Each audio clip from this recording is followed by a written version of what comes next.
Welcome to another episode of Chax Chat. Join Chad Chelius and me, Dax Castro, where each week we wax poetic about document accessibility topics, tips, and the struggle of remediation and compliance. So sit back, grab your favorite mug of whatever, and let's get started.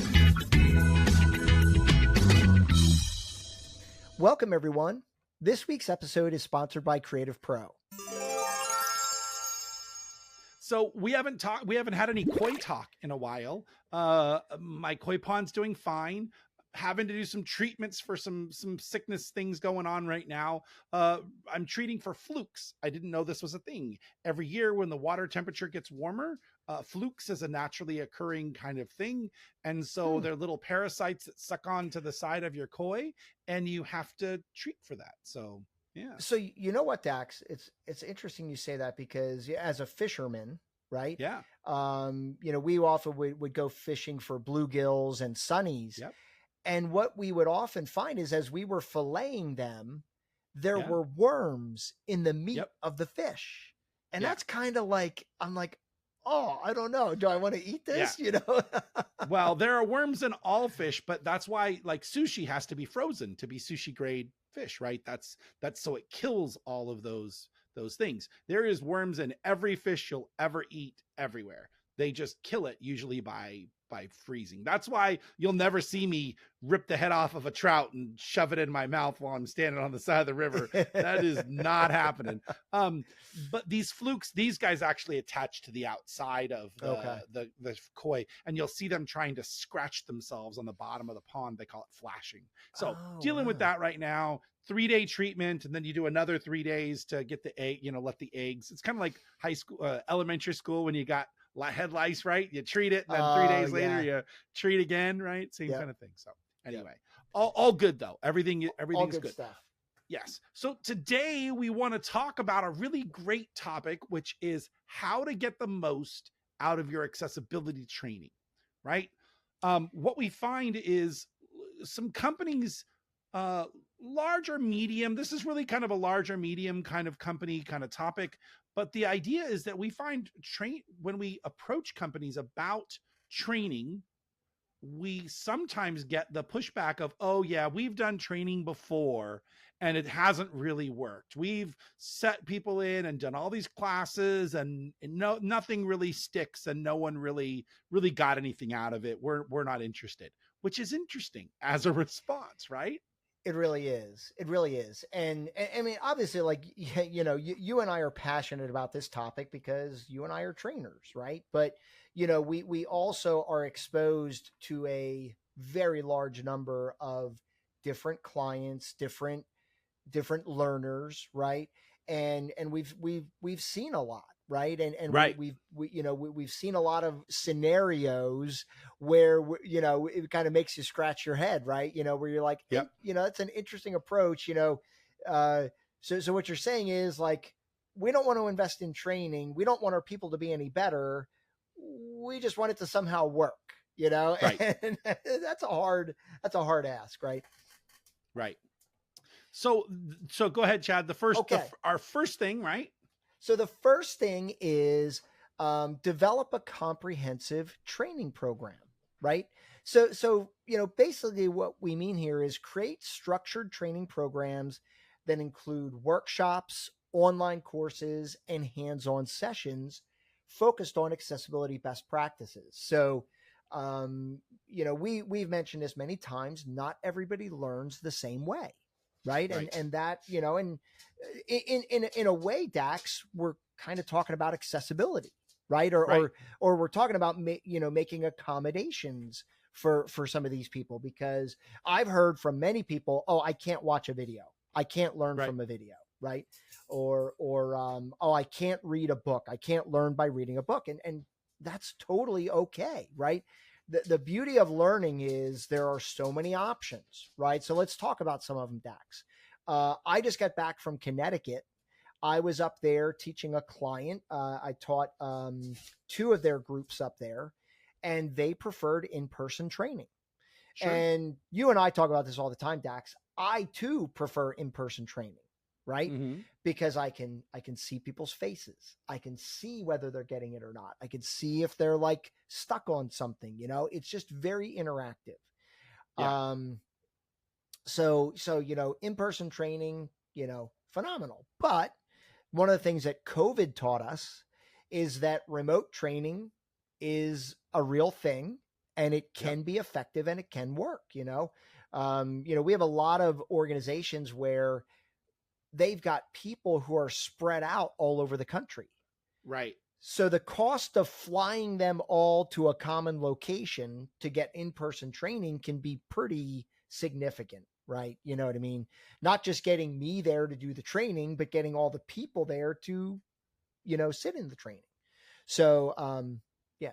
Well, this morning I did a training for a client, and it was on forms, and it was remote, right? And it was remote. And one of the things that I told them at the beginning, I said, look, you have a unique opportunity to have a live person across a video training.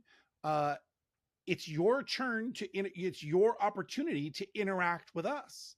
And if you turn your camera off and you're just an icon on the screen and you just sit there with your, walking through the 3-hour training, you're not going to get much out of this. It's going to feel overwhelming. You're not going to really get a lot of what you're going to consider usable information.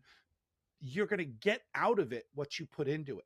If you're engaged, if you ask questions, if you challenge, right?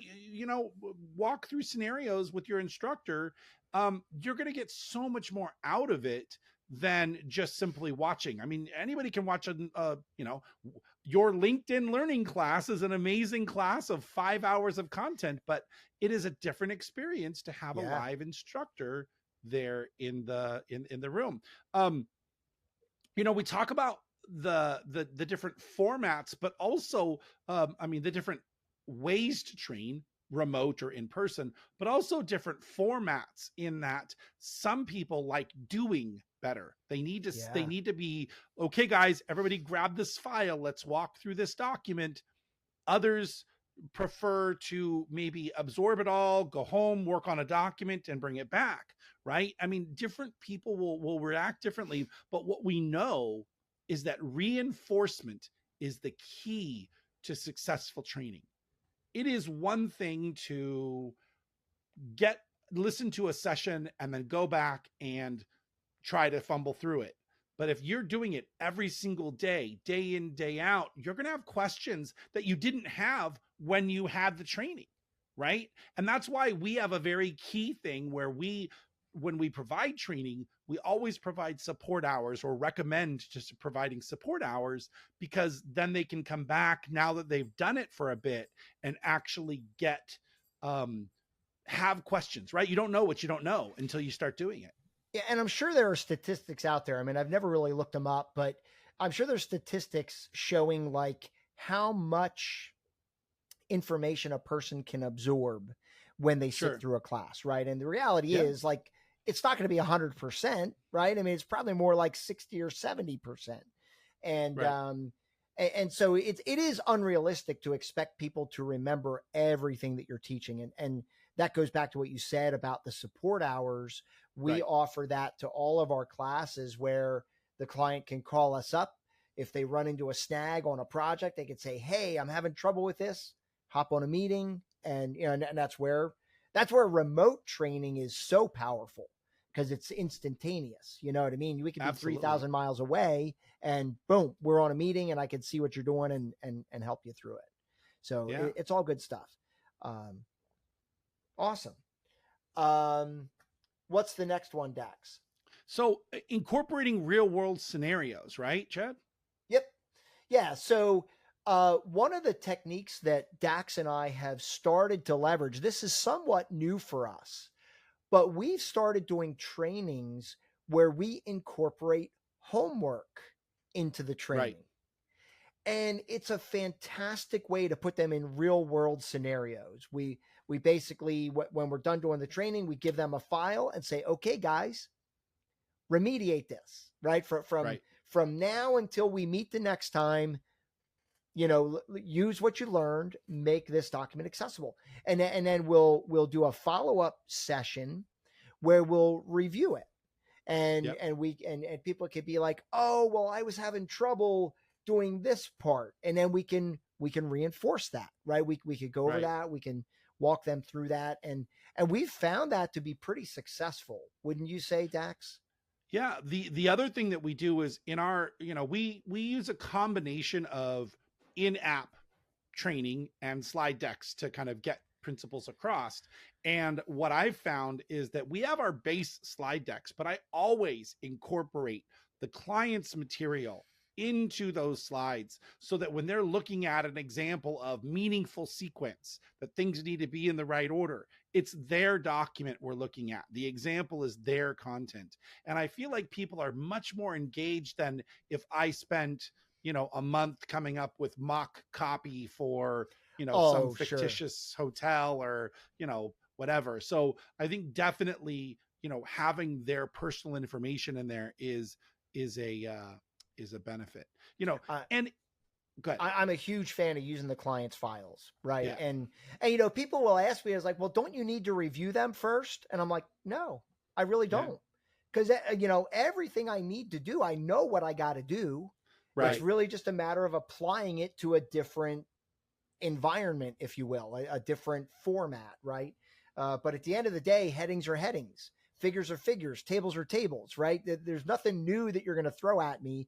Sometimes they do, right? Sometimes we run into some pretty wonky stuff that people do, but for the most part, it's, kind of falls into the category. Well, I think the thing to remember is that when we look at these documents with fresh eyes, it's the real world scenario, right? It is this is what you're going to have happen when you do this at work, right? Let's open the document and triage it together. And I think it's a testament to the idea that, these principles that we teach can be applied to any document.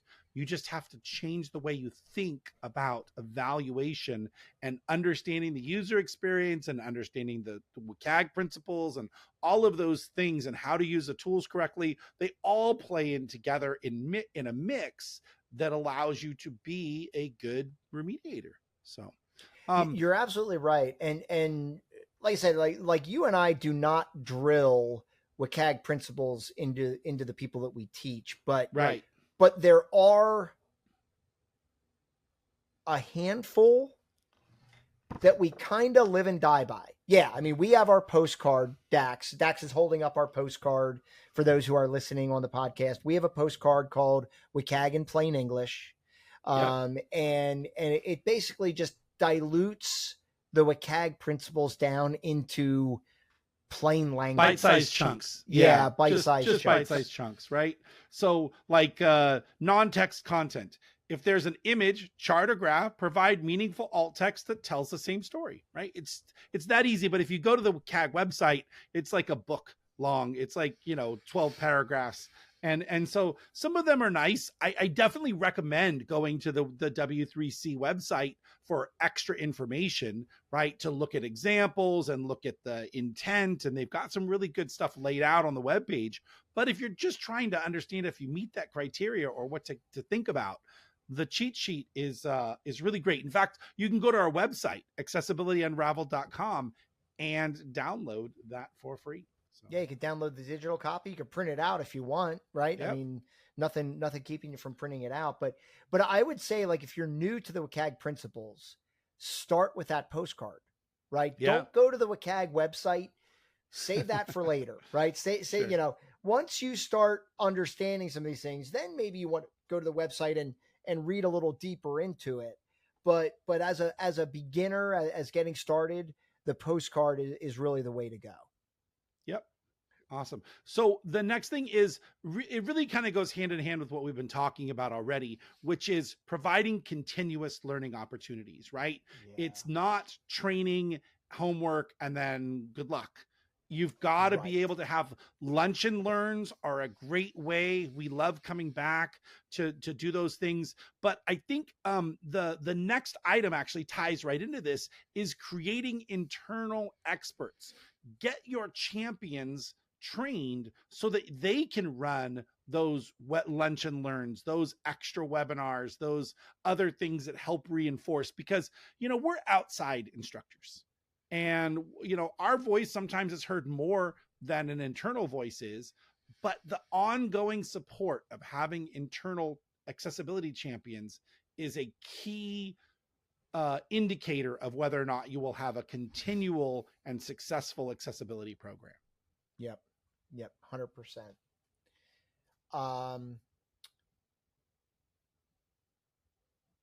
Okay, the next one is adopt accessible tools, right? So, there's a number of tools out there, and the tool that we recommend to you is going to vary depending on your situation, right?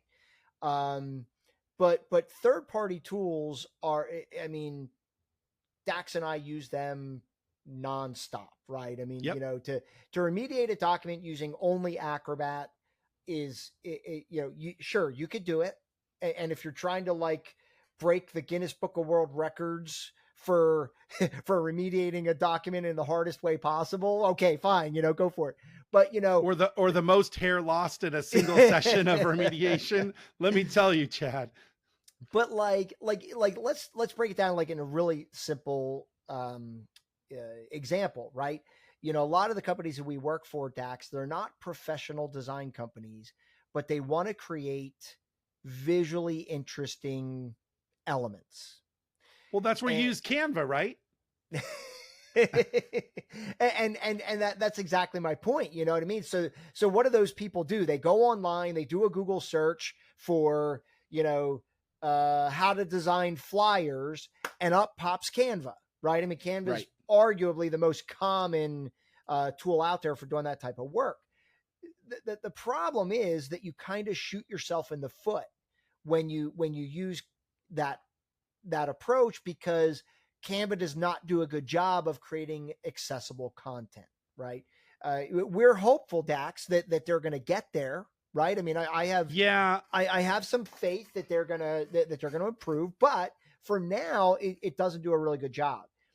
Venngage, on the other hand, which is a very similar platform to Canva, was built around accessibility. Right. It's one of the, I love their training tools. The nice thing is, they call them guardrails, right? When you're designing, but then things pop up, I can look at the accessibility and evaluate the document as I'm creating it. When I choose a color and it's too light, it's going to tell me it's too light. Or if I build one of the great things is you build a chart or graph inside Venngage, the AI alt text for those charts and graphs is phenomenal. Not only does it describe the overall stuff, it describes ranges or outliers. It really does a great job. So as a platform, adopting tools that make sense is so key. And we find the pushback from these companies is astounding. We can't install the free color contrast checker by TPGI. That's not on our approved software list. Okay, good luck. Although alternatively, we give people now the WebAIM color contrast checker, which is browser based, but it still allows you to eyedropper. But that's not always the case. Callus, PDF Go HTML. That's a great plugin for looking at your basic tag structure and inspecting tables for holes that you have to fill or to troubleshoot. But lots of companies are like, well, that's not an approved third-party tool because it's not Microsoft or Adobe. And I think that's unfortunate. It really is unfortunate. I mean, like, I tend to oversimplify the problem. I'm like, well, get it on the list, right? I mean, but I mean, getting it on the list, I think, could be like a 2-year process, right? I mean, it's like agonizing. So I do really feel for companies that are restricted in that way. I think it really creates some barriers for their people that prevents them from being able to work efficiently and effectively. But, I mean, all you and I can do is recommend tools that can help them.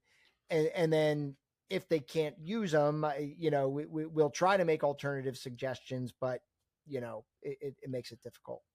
Well, I think the biggest thing that helps people that influences the use of those tools is showing the time savings, right? Oh yeah. If I'm using Access PDF to tag a complex table and it takes me literally 30 seconds, and then I show them, I start to show them the process of how to do it manually, and 20 minutes in, they're like, okay, I'm sold. Right. The idea of the time you waste doing it manually versus the time you save using Common Look, Access Word, Access PDF, Made to Tag, all of those programs are phenomenal at what they do, depending upon your workflow, what tools you're using, right? I mean, it can be the difference of hours, literally. Oh literally. yeah. Yep. No question. Dax, you and I are proof of that, because I think you and I both have spent inordinate amounts of time making documents accessible the hard way. Right. Tears have been shed, Chad. I am not lying. There have been nights where I was crying in my hands going, what hell have I dropped myself into? And, and it's just, last night I was remediating some really tough documents. And unfortunately, inside Word, there's not much you can do when it's a source file. You've got to highlight and apply headings and all of that. But, once you get into PDF, it's a whole different kind of story. But being able to not have to edit all 280 extra hard returns in the document because I was able to export with Access Word was key. I mean, that would have been another hour and a half I would have had to build a client just removing hard returns. Instead, I just tell them, look, you don't have to worry about whether or not your designers are doing that. They can, the Access Word's gonna help with that. So, but on that topic of hard returns, the truth is you should be using space before and space after in your paragraph settings instead of those hard returns, because they get voiced as blank by some assistive technology, which goes to our next point, which is develop a clear accessibility policy, right? When you have a policy and a set of rules of how you create documents and what you do and your commitment to accessibility, not only are you committing to your external eyes, but your internal company, the internal perspective of the employees of your company, it shows that you really are taking it seriously. And that goes to best practices, like making sure that you use headings, making sure that your logo is consistently labeled or not, that your file names, a company right now, we're looking at 1,500 of their files. Their file naming convention is alphabet soup. 10GRBE-10510- blah, blah, blah, blah, blah. And a screen reader trying to read that when it opens the PDF, it's just, your brain wants to explode. But I get it in that, the file naming convention, when you have 10,000 files on your server, can be important, but maybe start with the usable part and then add a suffix onto it that is your tracking, so that for those of you who are downloading the PDF, you hear such and such report and then the serial tracking number that you want to have for it, so that it is in fact usable. So developing a clear policy on accessibility best practices is a key factor. And Chad, you and I have a 50-page starter that we work with organizations to kind of build out on. So like we did for one school, for a university, right? Yes. Yep. Sorry, I had to think about for that a research Yep. arm. I don't really want to say the name because I don't really want to out people, but it's a research arm of a major university who focused on the Department of Health and Human Services. So we took that document and built it out, right? Yep. Yeah, we added details in there to provide guidance. It's kind of like a SOP, right? Like standard operating procedure on, okay, when you have this, do this. And that's a good document to have for when you run into those elements. You're like, okay, I've got this table that has 12 subheads in the table. How are we supposed to handle that? Right. And yeah. yeah. So No, absolutely. Absolutely. Um, the next thing is to build a remediation team. Excuse me. Build a remediation team, right? So, the reality is within the realm of accessibility, not everybody has to be an accessibility expert, right? Not everybody has to be like at the deep down in the trenches, type of user. People can still contribute to accessibility knowing some key foundational principles that can help through the process. So if you have a team of people and you know what their skill set is, you can build that team around their skill sets so that as you're making content compliant, you can leverage people, based on their skill sets and leverage their assets. well, what's important to remember, and we run into this time and time again, even on the remediation side. Well, I can remediate a PDF, but I can't remediate, when I say on the remediation side, for us as team members, right? When we're remediating documents, well, I can remediate a PDF, but I can't really remediate a Word doc. I don't know what to do there. Or a PowerPoint, I really haven't, and I'm not saying but some people might say, I haven't really remediated a PowerPoint. I don't understand what it takes to make a source file accessible.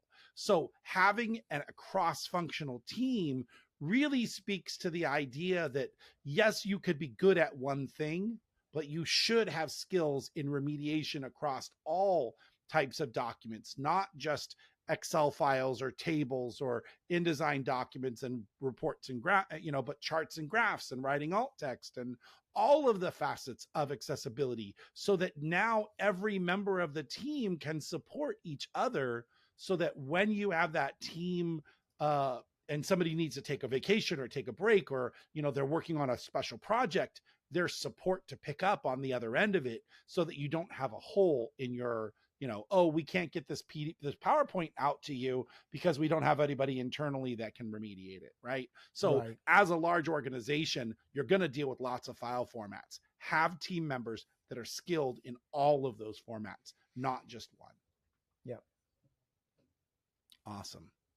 So I think there's some key takeaways here, Chad, that we want to leave people with. Some additional things that I think are key things to really remember is that using tools to automate the process will always help, in that we never rely 100% on any automation. No automation will be able to 100% guarantee accessibility. It's always a series of automated checks and manual review. But without the automated checks, you are really asking for a lot of extra work. So rely on those automated tools to get you so far, and then know you have to trust but verify, and then bring it across the finish line, right?